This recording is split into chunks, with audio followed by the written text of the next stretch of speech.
É verdade que tem diversos fatores, são diversas causas que contribuem, mas é preciso levarmos em consideração. É possível, sim, construirmos uma cidade em que a segurança pública possa nos garantir viver em paz, mas também resolver os problemas que causam a violência. São diversas ordens sociais, familiares, e encontrarmos forma de vivermos numa sociedade mais tranquila, né, que possamos ter ainda a liberdade de passear pelas ruas, de caminhar, de correr. Me parece que os meus antecessores haviam pensado nessas possibilidades. Então, depende aí da dinâmica, porque uma decisão que não é somente do arcebispo, mas envolve também a província, os outros bispos, e envolve também a região. Mas eu tenho percebido que essa é uma urgência que a gente não pode deixar de considerar. A arquidiocese é muito populosa, 2 milhões de habitantes. É um bispo e não tem bispos auxiliares.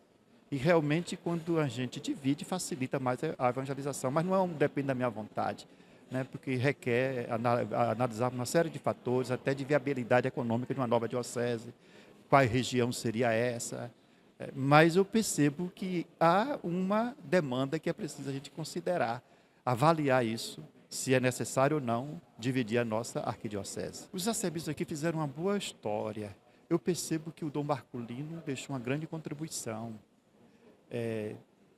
De modo que temos que aprender dessa riqueza e dar continuidade àquilo que foi bom. É preciso valorizar também as várias iniciativas. A Igreja de Natal, ela é muito conhecida por aquele movimento de Natal.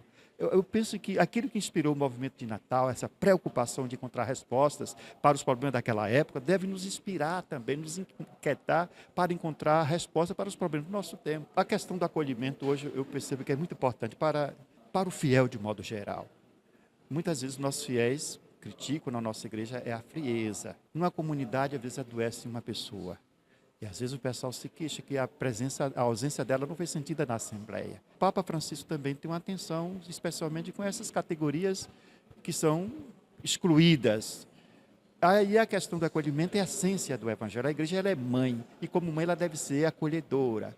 Ela deve realmente acompanhar os seus filhos. Nós devemos, de alguma forma, criar um espaço de acolher as pessoas nas suas realidades, com seus problemas, para aliviar o sofrimento que essas pessoas também vivem, no sentido dos seus dramas espirituais, que todos nós temos necessidade, né, de sermos confortados também espiritualmente na nossa fé. Aí a igreja é muito clara, e aí é a minha opinião.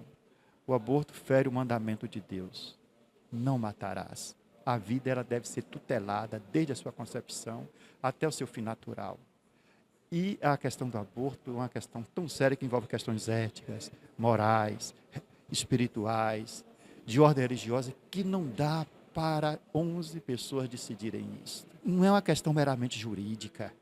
Então, de fato, é um crime imaginar matar uma criança com 90 dias, porque já está formado. A vida começa desde o momento da concepção. O lema da minha missão episcopal é naquele que me fortalece.